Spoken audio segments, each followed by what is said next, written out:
Hello everyone, Jolene here from Bookworm Adventure Girl. Welcome back. I hope that you are all doing well.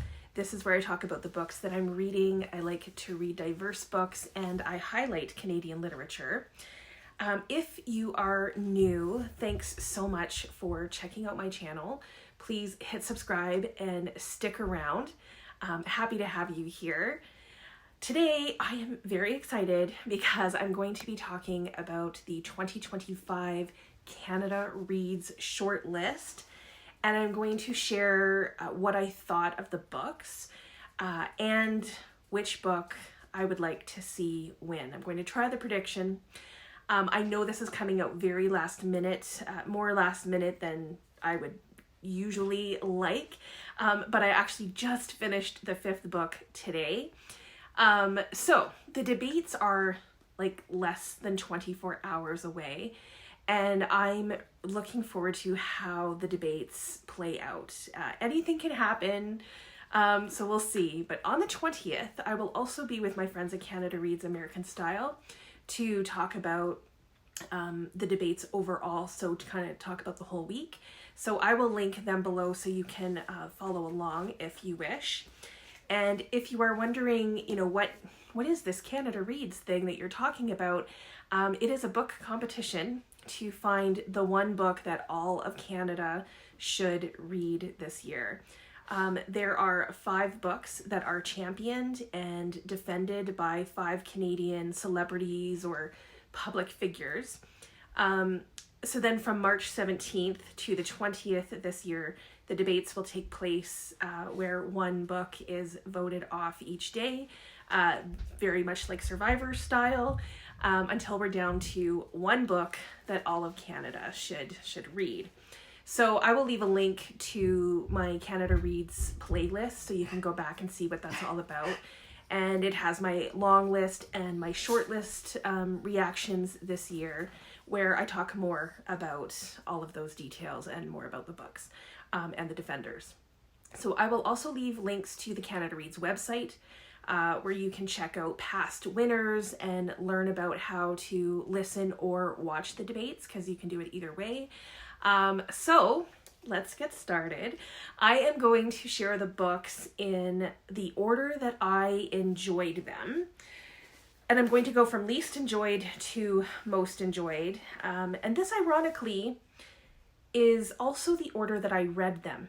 So this is not the order that I think they're going to be voted off. I will share that as well at the end. So the first book, the one that I enjoyed the least, was Watch Out for Her by Samantha M. Bailey.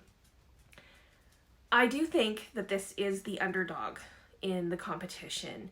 This is a mystery thriller, and I did this as a buddy read with Michael Wurtenberg, who I will also link below. And I think that I enjoyed this more than he did, but we both struggled with this. This was an easy read. It's told from 2 perspectives and in 2 timelines. So there's the now timeline, which is told by Sarah, who is a wife and mother, and the before timeline, which is by Holly, who was Sarah and Daniel's babysitter for their son during the summer. So this started off okay for me. There is some intrigue at the beginning, and you know right away that something has happened, something's not quite right, but you don't know what. And Sarah and her family are moving. They move from Vancouver to Toronto, so pretty much, across the country. This is fine, but they really could have moved from anywhere to anywhere. There's no sense of place at all. There is some obsessive or possessive behavior, and there was a point, which this happens to me for it happens all the time when I'm reading thrillers, that I suspect everyone. But the issue was that there was really no character development. And I actually think that it was Michael who mentioned this too. Sarah and Holly felt like the same person, there was really no distinction. There was no distinct voices, and that was really unfortunate. So as Sarah tries to figure out who is watching them in their new home after they tried to get away from this situation, there wasn't enough suspense for me.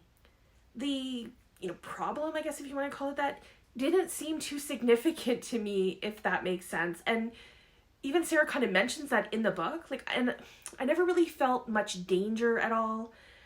Michael figured out the book. He figured out what happened.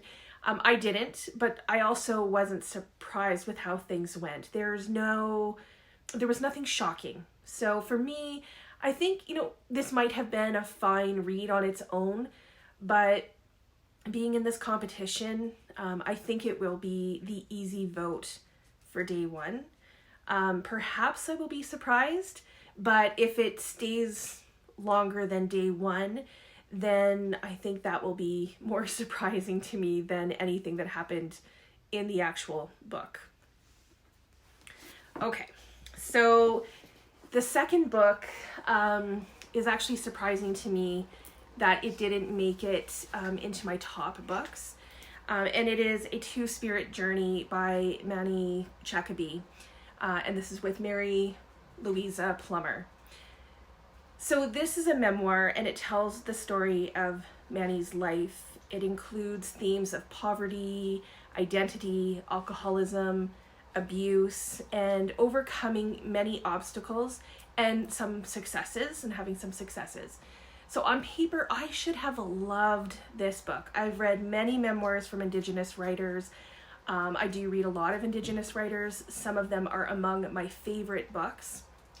So this is not a judgment on Ma-Nee's life. She has obviously had a life of difficulty, and in many ways it's a miracle, what she has overcome and what she has accomplished. For me, it was the writing in this that it just didn't hold up against the others. The story is told and not shown.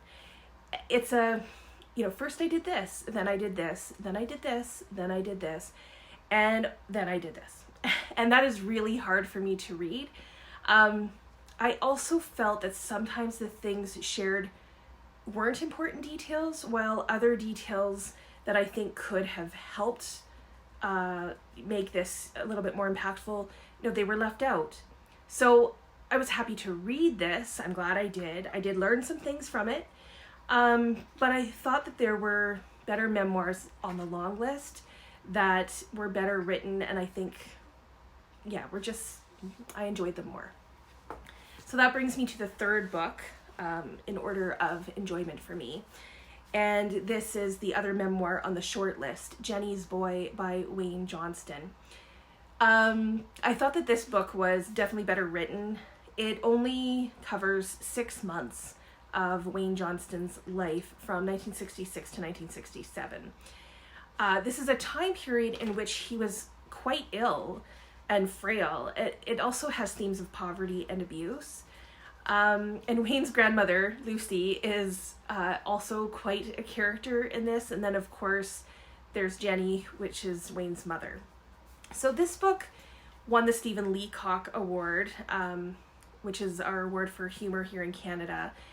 And there are a few times that I chuckled, especially when he was talking about things that came up about their life and how being Catholic had an impact.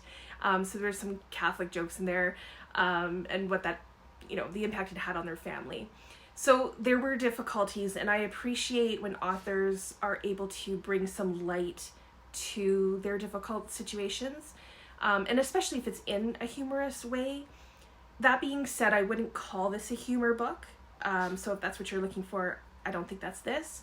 I haven't read any of his fiction books, but I have some waiting on my shelf.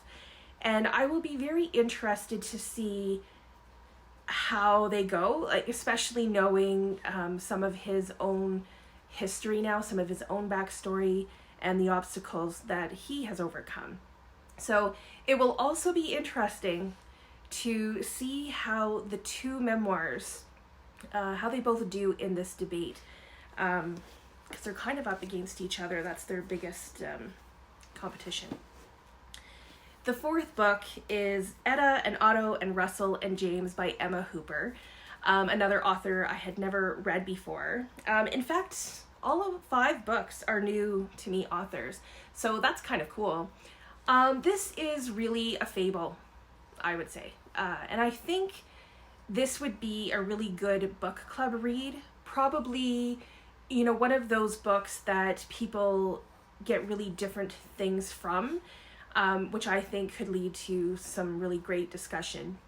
So Etta is in her 80s, and she decides to walk to the ocean because she's never seen it. And this isn't a little jaunt down the street. She's walking over 2,000 kilometers from Saskatchewan to Nova Scotia. So she's taking on quite a commitment here. And she leaves behind her husband, Otto. And Otto's best friend, since he was 6 years old, is Russell. And Russell has always loved Etta. And he kind of takes off to try and find her, and see if he can catch up with her. And then James is a coyote who becomes Etta's companion. And I wish that his presence was a little more developed. But I thought this was going to be almost like a travelogue. But it actually goes backward a bit and tells Etta, Otto, and Russell's story. How they met, the war, and it gives insight into who they are and how they got to where they are at the time that the book starts. So Etta also acquires some fame as people learn she is, walking so far, has a bit of a Forrest Gump vibe in that way. So this is a book about memories, and there's a quest. There are letters back and forth, or maybe not even back and forth, which for me, I thought this was a little weird, but only in how it was done. But like I said, though, I think that there's a lot you could get out of this book. To talk about it with others and to hear the varying perspectives, I think would be worthwhile. Okay, so then that leaves the final book, the one that I'm hoping will win this year, and it is Dandelion by Jamie Che-Yun Liew. This is also a debut novel. It is narrated by Lily, who begins by telling us that her mother abandoned the family when Lily was, I think, 11 years old. This pulled me in immediately. It tells the story of why the family came to Canada, living in a small town in BC. And there's tension between Lily's mother and father. Lily's father wants the family to be Canadian, to really embrace their new life. And Lily's mother still yearns to go back home to Southeast Asia.